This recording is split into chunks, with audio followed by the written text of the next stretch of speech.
Hello everyone, welcome to crack civil services examination.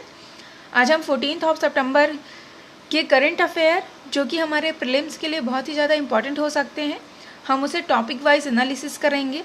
ठीक है, तो पहला इंपॉर्टेंट फैक्ट है, जैसा कि आपको पता है कि आज 14 सितंबर है, तो 14 सितंबर को हिंदी दिवस मनाया जाता है। ठीक है, अभी इसका जो प्रारंभ हुआ है सेलिब्रेट करने का, वो तब से किया गया जब पहली बार हिंदी को भारतीय संविधान में राजभाषा का पद दिया गया, जो कि 1949 में दिया गया।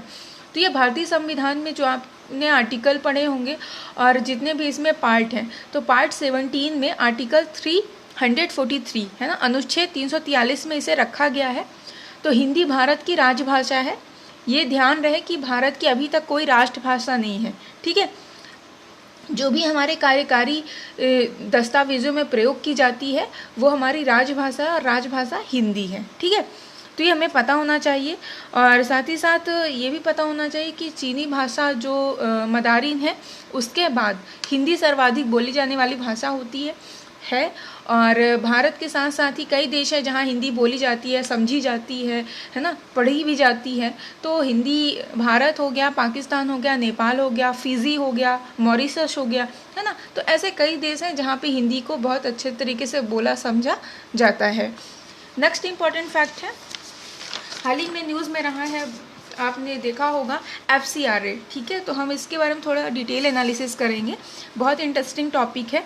तो FCRA जिसे हम बोलते हैं विदेशी अंशदान अधिनियम, तो हाल ही में ये न्यूज़ में इसलिए रहा क्योंकि हाल ही में गवर्नमेंट के द्वारा 13 NGOs को सस्पेंड कर दिया गया है FCRA के तहत। अब हमारे लिए जानना ये हो जाता है कि FCRA है क्या, क्यों किसी NGO को इसने सस्पेंड कर दिया, क्या उन्होंने गलतियां की थी, या फिर क्या ऐसा रूल है, रेगुलेशन जो इसे फॉलो करने चाहिए थे। ठीक है, तो हम इसके बारे में थोड़ा डिटेल में करेंगे। तो जान लेते हैं। अभी तो 13 NGOs को सस्पेंड किया गया है। तो FCRA है क्या, जैसे मैंने आपको बोला, foreign contribution regulation act, clear, Hindi में बोलते हैं विदेशी अंशदान अधिनियम एक्ट 2010 में संशोधन किया गया था। लेकिन स्टार्टिंग से हम जान लेते हैं। और जो आपका FCRA है ये होम मिनिस्टर के अंतर्गत आता है। ठीक है, जो भी इसका काम होगा उसी के अंदर होगा। तो जो आपका फॉरेन कंट्रीब्यूशन रेगुलेशन एक्ट है, इसका जो गठन किया गया था वो 1976 में किया गया था, इंदिरा गांधी जी के समय काल पे। और आपको ये भी पता होना चाहिए उसी समय पे 1975 से लेकर के 1977 के मध्य में आपातकाल लगा हुआ था, है ना। भारत में बहुत ही ख़राब सिचुएशन थी उस टाइम की। और लेकिन जो भी ये FCRA है, तो इसे अमेंडमेंट भी किया गया, इसमें संशोधन किया गया, तो 2010 में किया गया। तब से इसे FCRA एक्ट 2010 बोला जाता है। ठीक है, लेकिन अगर सीधा सीधा पूछ लिया गठन, तो 1976 में। ठीक है, अब इसका जो काम है वो क्या है, तो काम हम जान लेते हैं। जो FCRA है ये प्रमुखतः जो भी ऐसी NGOs हैं, NGOs का मतलब नॉन गवर्नमेंट ऑर्गेनाइजेशन, ठीक है, जो गैर सरकारी संगठन है वो, या कोई समूह, या फिर कोई ऐसी कंपनी। ठीक है, तो ऐसे जो भी समूह होते हैं, NGOs होते हैं, जिन्हें बाहर से फंड मिलते हैं किसी भी कार्य को करने के लिए। अब वो कैसे कार्य होंगे, तो मान लीजिए कोई NGO है या कोई ग्रुप है, वो सामाजिक स्तर पर कोई काम कर रहा है, या कोई धार्मिक स्तर पर, या किसी शिक्षा पर, कौशल विकास पर, आर्थिक स्तर पर, तो बाहर की जो कंट्रीज़ है वो उसे फंड प्रोवाइड करती हैं। ठीक है, क्या करती हैं, फंड प्रोवाइड करती हैं कि आप ये जो आप काम कर रहे हो अपने देश में उसे अच्छे से आप कर पाओ।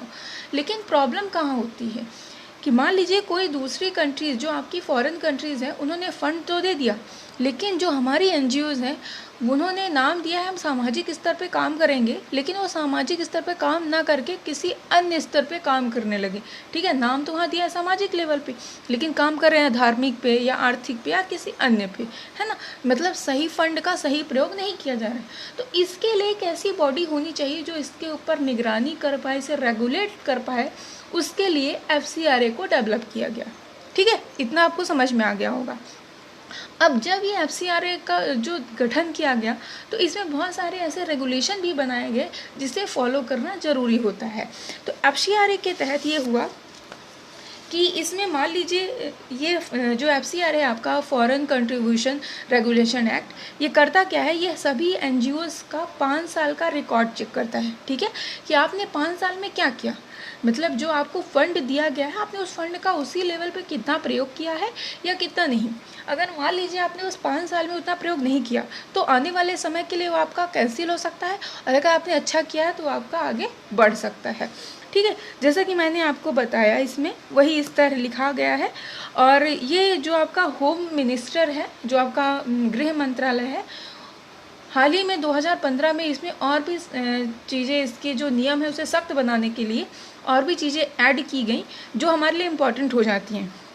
तो उसमें ऐड ये किया गया कि अगर मान लीजिए कोई NGOs है जिसे फॉरेन से फंड मिल रहा है, उसमें भी वो अगर उस फंड का प्रयोग भारत की जो संप्रभुता है, अखंडता के विरोध में अगर कोई काम कर रहा है तो गवर्नमेंट के पास या होम मिनिस्टर के पास इतना पावर है कि उस NGO को हटा सकती है।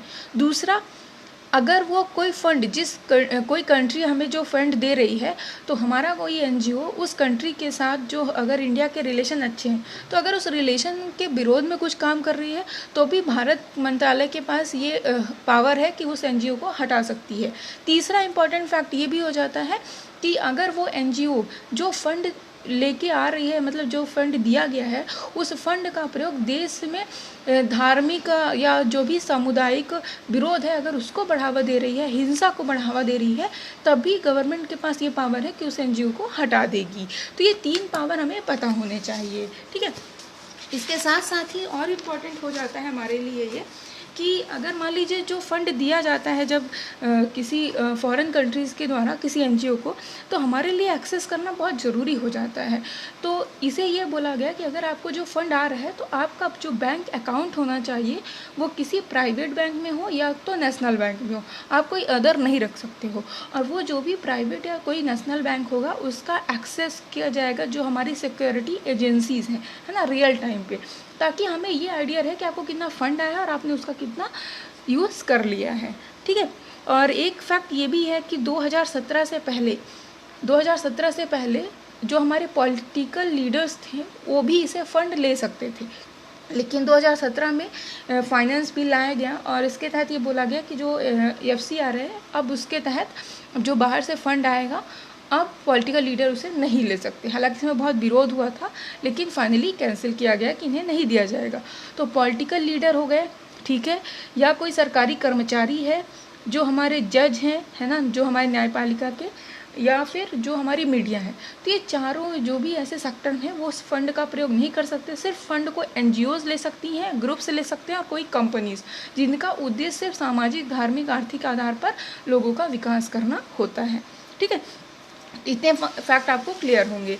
साथ ही साथ ये भी पता होना चाहिए कि जब मैंने बोल दिया कि ये NGOs को जो फंड मिलती है तो ये फंड के लिए मतलब ये कैसे परमिशन लेते हैं, अप्लाई कैसे करते हैं, तो इसके लिए एक्ट है इंडिया में सोसाइटी रजिस्ट्रेशन एक्ट 1860 का, और एक एक्ट है इंडियन ट्रस्ट एक्ट 1882 का, और तीसरा जो एक्ट है वो section 25 of the companies act 1965 का। तो इसके तहत ले सकते हैं।